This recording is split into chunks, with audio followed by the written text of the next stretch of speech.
बिस्मिल्लाहिर्रहमानिर्रहीम। मोहतरम नाज़रीन, सलाम अलैकुम। आप तमाम का इस्तकबाल है प्रोग्राम तफसीर ऑफ माह रमज़ान डेली दुआज़ विद सिस्टर तफसीर रिजवी में।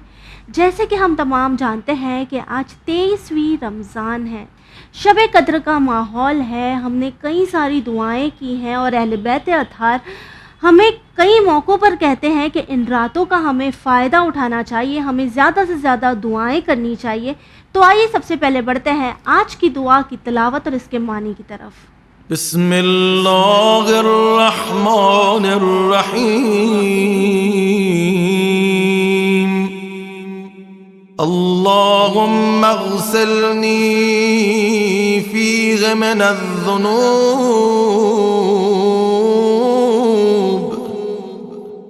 वतह्हिरनी फ़ीहि मिनल उयूब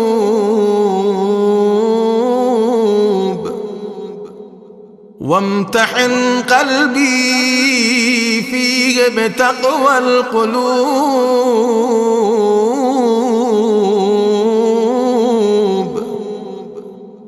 या मुक़ील असरातिल मुज़निबीन।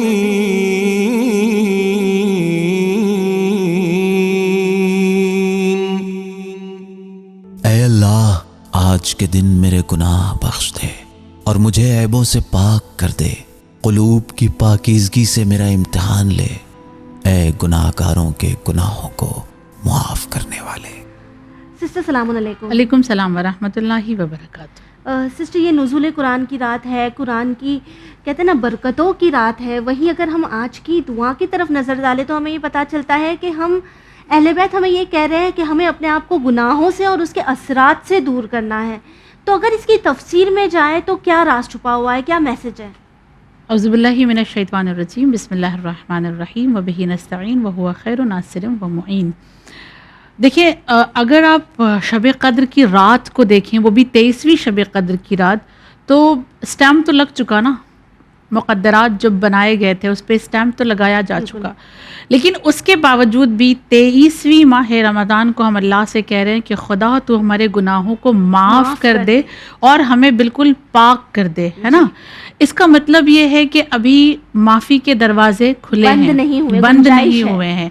और यही वजह है कि कहा जाता है कि आखिरी रात जो शब ईद होती है, जिसे हम यूं ही शॉपिंग में और मेहंदी लगाने में गुजार देते हैं, वो एक ऐसी रात होती है जिसमें खुदावंदे करीम माह रमज़ान में जितने लोगों को माफ़ करता है, आखिरी रात उतनी ही तादाद में शब ईद लोगों को माफ़ करता है। इसका मतलब ये है कि माफ़ी का दरवाज़ा बंद नहीं हुआ है। किसी ने सवाल किया था मासूमीन से कि बताएं कि अल्लाह ने इंसान को माफ़ी मांगने की मोहलत कब तक दी है, तो जवाब दिया गया कि जब तक शैतान को बहकाने की मोहलत है तब तक इंसान को अल्लाह की बारगाह में तौबा करने की मोहलत है। क्योंकि अल्लाह की अदालत में ये कैसे हो सकता है कि बहकाने वाले को तो मोहलत दी जाए और बहकने वाले को न दी जाए, लिहाजा उनको मोहलत दी गई है। इसीलिए एक बहुत खूबसूरत रवायत में मिलता है कि जब नबी करीम सल्लल्लाहु अलैहि वसल्लम से सवाल किया गया कि या नबी अल्लाह, गुनाह करने के बाद इंसान को मौत से पहले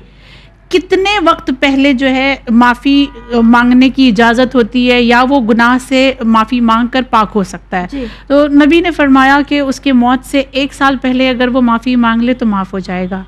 उसके बाद एक लम्हा रुक कर ठहर कर मुस्कुराते हैं और कहते हैं नहीं, ऐसा नहीं है। 6 महीने पहले भी अगर वो माफ़ी मांग ले तो वो माफ़ हो जाएगा। उसके बाद कहते हैं कि नहीं, ऐसा भी नहीं है, बल्कि अगर वो 1 महीने पहले भी माफ़ी मांगे तो माफ़ हो जाएगा। फिर कहते हैं नहीं, ऐसा नहीं है, 1 हफ्ते पहले भी अगर उसने माफ़ी मांगी है मौत से तो वो माफ़ हो जाएगा।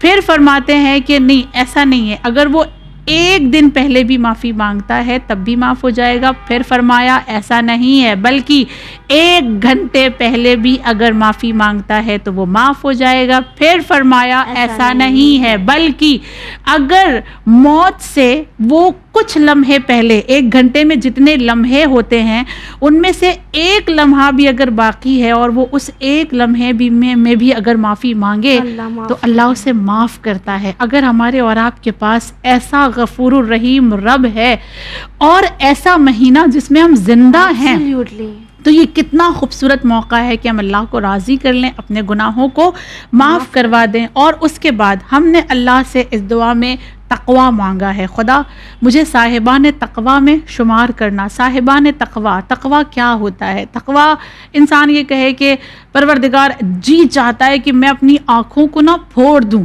خنجر ڈال دوں آنکھوں میں، اور آنکھیں باہر نکل آئیں اور آنکھیں ہی نہ رہیں، میں کسی غلط چیز کو دیکھوں نہیں۔ آیا یہ تقوی ہے؟